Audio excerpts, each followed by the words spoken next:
It's the age-old question when it comes to the Man of Steel. Why were those other two people that excited to see a bird or a plane? No, wait. The other question. Are there Avengers that could beat Superman?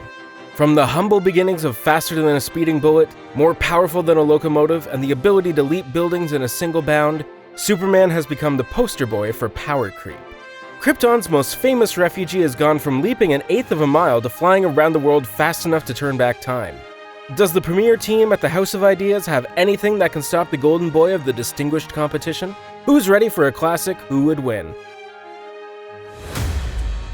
In 1986, Frank Miller broke up a long friendship. Imagining an aging Bruce Wayne in a world that had only become worse and had put him at odds with the Superman who hadn't aged as much, the throwdown between bats and soups became the template for the Who Would Win discussion. The one big qualifier is that all these scenarios involve in some way Superman holding back for the most part. The other is that with sufficient planning, anything is possible. If there's anyone on the Avengers that likes to prepare, it's Tony Stark. In fact, Tony Stark has a plan for the Avengers' own unstoppable punching machine, the Hulk. While Bruce Wayne has no shortage of engineering know-how and people like Lucius Fox to fill in the gaps, there's still no Tony Stark. While Wayne power-armored up for his showdown with Big Blue, power armor is just where Stark starts. Stark isn't stopping at a kryptonite spear. He's going to find a way to work that into his repulsors. The Marvel Universe is not the first go-around for reality in that world. Before the universe that gave us the Avengers, there were at least 6 other goes at the whole universe thing. We know that in part thanks to some of the massively powerful beings that survived the collapse of the last one and the birth of the new one, folks like Galactus. It's entirely likely that when this universe turns out the lights and hands over the keys to the next universe, one of those beings to make the transition will be the ever-loving Hulk. That's because nothing can ever seem to kill the Hulk, only temporarily inconvenience him. But all of that might be true of Superman as well. But there's another famous showdown with Supes that gives us a clue of how things might go down. One of the only beings to rack up a W on the Man of Steel is Doomsday, a being who got stronger the more you hit him. The Hulk's strength is only limited by his anger, and nothing angers up the Hulk like being punched. To beat the Hulk, Superman would have to resort to some uncharacteristically extreme measures. Given how relentless the Hulk can be, he might have to. The Marvel Cinematic Universe is just starting to realize what they have on their hands when it comes to Wanda Maximoff. Turns out, she's more than just a lost kid who can move things with her mind. She's the Scarlet Witch, and that's bad. Or good, I guess. Depending. While the big 3 of the Avengers ran themselves ragged trying to fight Thanos, Wanda was well on her way to making short work of the Mad Titan before he rained fire. And that's Wanda at half sad. At full, unaddressed grief with no outlet, she rewrote an entire town into an evolving sitcom. And all of that is mere kid stuff compared to what she's been capable of in the comics, where she's rewritten all of reality. In fact, the full extent of her powers aren't really that clear. But whatever it is, it makes the other most powerful people in the Marvel Universe nervous. There's another layer that makes this already potent opponent a problem. One of Superman's only weaknesses is magic, and magic is the source of the Scarlet Witch's power. By now it should seem clear that if you mess with one, you get the other when it comes to Scarlet Witch and her vision. Though with Scarlet Witch packing the big punch, you don't always get the Vision to the rescue. You more need Vision around to make Wanda happy enough to not start rearranging reality. Vision against Superman is not a foregone conclusion. But ultimately, and this is true of any matchup really, smart money is on the man from Krypton. Remember, these are people who could beat Superman.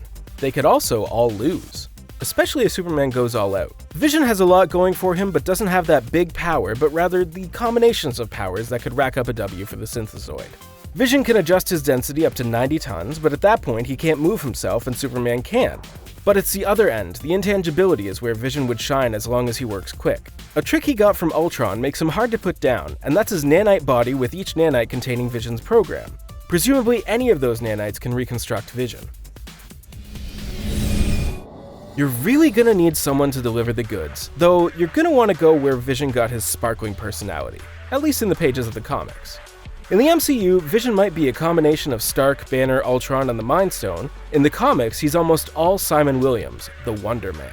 As the name kind of suggests, there's not a lot of daylight between Superman and Wonder Man. With a similar list of powers and abilities, Wonder Man adds being made up entirely of ions in the mix, giving him a new raft of powers including embiggening and energy manipulation, which could be used to cut off Superman's all-important power source, our yellow sun.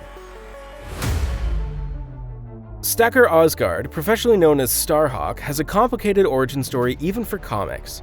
The highlights are secret parents, raised by space rogues known as the Reavers, bonded with another powerful being, and blessed by a hawk god. You know, that old yarn. While Starhawk has those cosmic-level powers to hold his own against Superman, the real edge comes with Starhawk's extra quirk. He's done all this before. He's been forced to relive his life while remembering everything that's happened before. Not everyone gets a mulligan. Starhawk is a bit of a ringer though, as he was an honorary Avenger when the Guardians of the Galaxy were involved with Korvac. Part of that complicated backstory for Starhawk is the secret daddy, Quasar and his crazy powerful quantum bands. Quantum bands are, of course, powerful weapons created by the being Eon to give to a protector of the universe. When Wendell Vaughn put them on, he was just trying to protect Stark Enterprises' property from AIM. The bands took a liking to him and his sense of restraint even with great power, and S.H.I.E.L.D. liked him for his willingness to do good with his great power. As for what the quantum bands do, well, you know how in modern sci-fi when they need a crazy no-way piece of technology to exist, they just put quantum in front of it? Well, that's what the quantum bands do. Kinda whatever you need them to. They manipulate quantum energy, and who's to say what limits that has? He can create shields or objects, teleport himself, manipulate and radiate all kinds of technology. With the magic sci-fi word quantum, he's considered a galactic-level threat by those who might end up on his bad side. There's a lot of talk in the world of DC Comics over whether or not a being like Superman is, for all intents and purposes, a god. And what can our lives ultimately mean to someone like him? Well, over at the House of Ideas, there is a god walking around, and he's taken a particular liking to the people of Midgard. Thor's ability to stand toe-to-toe with Marvel's unstoppable punching machine certainly earns him a position on the list of people who, under the right circumstances, might rack up a win against the Man of Steel. But Thor has another edge that he shares with his Scarlet-themed teammate. Thor is a magical being, including his lightning powers. He might not be the king of hammers, but that hammer would make all the difference.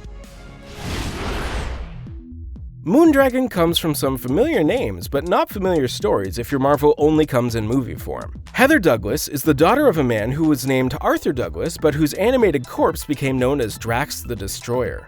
Arthur became a corpse when Thanos killed him to cover up his being on Earth when he shouldn't be. Heather was taken by Thanos' dad. Imagine Thanos' dad. Well, you don't have to. He's Mentor, Thanos' dad. Mentor left the young Heather with monks on Titan who unlocked her psychic potential. Like, all of it. It made her a more powerful telepath than Charles Xavier. Superman has a super brain. No average psionic power is gonna do it. You'll need someone who mind-locked an entire planet to get them to stop it with all that war and even overpowered Thanos' mind. If that doesn't work, she can occasionally change into a giant space dragon. Good to have a backup.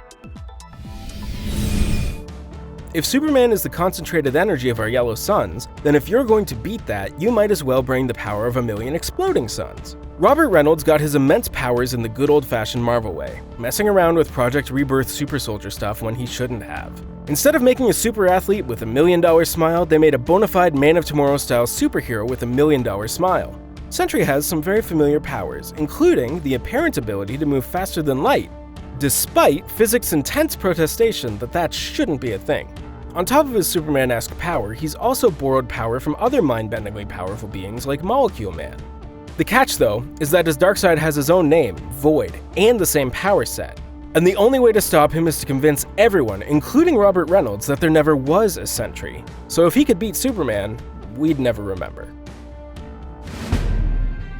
What's true of anyone from the Avengers or DC who wants to score a win on Superman is that they'll generally have to prep and maybe even get a little help. Well, what better help than the Unipower, the manifestation of the Guardian of Eternity? The Unipower shows up when it's most needed, or feels needed, or just kinda wants to. No one's really been able to sort out its selection process. When it does, it boosts any powers you bring to the table and then brings the Unipower as well. This includes the ability to change energy, like from a yellow sun to maybe a red one, and to transmute objects, meaning that getting kryptonite is not something difficult for whoever has the Captain Universe suit. Of course, if you're using your Unipowers for personal gain or to be a jerk, you lose them, so Superman has to be the aggressor. What better way to introduce a character named after an angry, small, clawed mammal that just runs at the closest thing and tries to rip it to pieces than to have Wolverine try and kill the Hulk in his first outing? Wolverine went on to be a legendary, unstoppable rage machine all on his own. By themselves, the Hulk and Wolverine are a force to be reckoned with. So what happens when you get some Wolverine chocolate in your Hulk peanut butter? H-Alpha. All the strength of the Hulk, all the adamantium, claws, and general attitude for being the best at doing things that aren't nice. If adamantium claws are enough to puncture Superman, having Hulk strength behind them is just how it's gonna happen. Robbie Reyes is the most recent recipient of the Spirit of Vengeance, making him a Ghost Rider. Unlike former riders like Johnny Blaze and his stepbrother Danny Ketch, this one had nothing to do with being Zarathos. Robbie is possessed by the spirit of a serial-killing relative. Aside from favoring a Dodge Charger over the traditional motorcycle, Reyes isn't as into the loner routine. When he Ghost Rode to Celestial's former body, he earned himself membership to the Avengers. For Ghost Rider to rack up a win on Superman, it would all depend on Superman's feelings of guilt. Ghost Rider being essentially magic will give him the edge, but a Superman at peace with his place in the universe will shrug off Ghost Rider's finishing move, the penance stare. Adam Brashear has the kind of background that's comic book gold. He was a football all-star while earning his PhD in theoretical physics. Not the only one in the Marvel Universe who was a collegiate football star while getting a very difficult science degree. Looking at you, Sasquatch from Alpha Flight. Brashear's talents brought him into contact with, no, not Project Rebirth or Sentry, this time Perseus, hoping to harness the power of antimatter. And harness it, Brashear did, turning him into the Blue Marvel. He has the requisite strength, like moon-splitting one-punch to the Hulk strength, and invulnerability, but that extra level of antimatter manipulation is what would help the Blue Marvel close the deal. Part of the one-shot alternate team of Mighty Avengers that had Blue Marvel on it was someone you really wouldn't expect. Way back when the Ancient One was a young one, the Ancient One had a schoolmate in Kaluu. While Yao, the person who would become the Ancient One, stuck to the curriculum, Kaluu did some studying prompted by a vampire into the Darkhold, the tomb of dark magic in the Marvel Universe. His attempt to do good things in bad ways ended up hurting the people of Kamar-Taj. A few hundred years later, bygones were bygones when an Avengers team was needed to investigate the murder of a werebat. Naturally. Kalu's centuries-long mastery of the one thing Superman isn't vulnerable to gives him the edge. Stop me if you've heard this one. A dying planet of noble beings sends its last son to Earth, who is raised by an honorable Midwestern family. They instill a moral sense to do the right thing, which is good because the child has a raft of amazing superpowers like seemingly endless strength, speed, and invulnerability. This being of unbelievable power takes on a moniker of a hero and protects the world, eventually joining a like-minded group of people. Nope, not Superman. The direct Superman analog in Marvel's Squadron Supreme, Hyperion. Fight Superman with allegorical Superman, I always say. Like Blue Marvel, there's no real way of measuring how strong Hyperion is, and just lists some of the ridiculous things he's been able to do, like carry Atlantis or keep 2 planets from touching. Hyperion joined the Avengers when he was ripped from his reality to 616 by agents of AIM who are full of bad ideas. Hyperion might be so Superman that the two figures could end up fighting each other in deadlock for eternity. It's easy to decide that if Superman is susceptible to magic, that anyone who uses magic can take Superman. But that just wouldn't be very Superman of him. So the magic users on the list have to be exceptional, and there doesn't come much more exceptional than the Sorcerer Supreme, Doctor Strange. Like Batman and Iron Man, Strange likes to prepare for the worst just in case and isn't afraid to act on that. Superman would provide that kind of potential threat, and Doctor Strange would probably already have the spells needed on the ready should Supes ever break bad. And let's be honest, he does that disturbingly often. Like, Lex Luthor kind of has a point in that regard. There are more than a few deep-cut characters here that might have you thinking, who is that, and when are they an Avenger exactly? One of those kind of obscure heroes is about to get the superstar treatment when Gemma Chan plays Sersi in the upcoming Eternals movie. Whether it's a Marvel superhero or Monarch from Game of Thrones, a Sersi is not someone to mess with.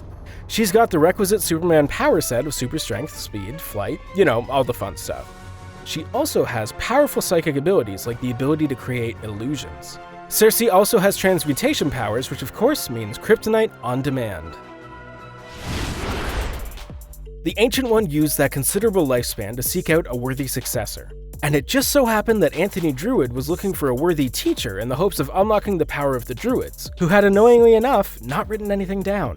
The Ancient One was able to set Druid on a path for magic, but just wasn't into all the Celtic stuff that Druid was into and continued the search for a replacement, resulting in Doctor Strange.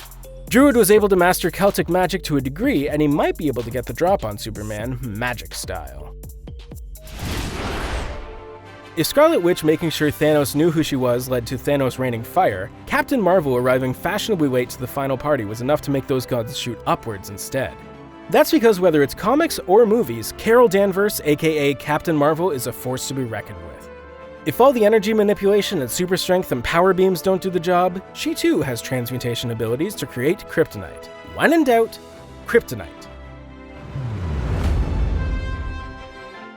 Of course, none of this is to say any of these people would win, but rather could win. Superman's whole thing is being unbeatable, so most times in most situations, he's gonna win the fight just by being Superman. For the Man of Steel, it's the punches he doesn't throw that matter.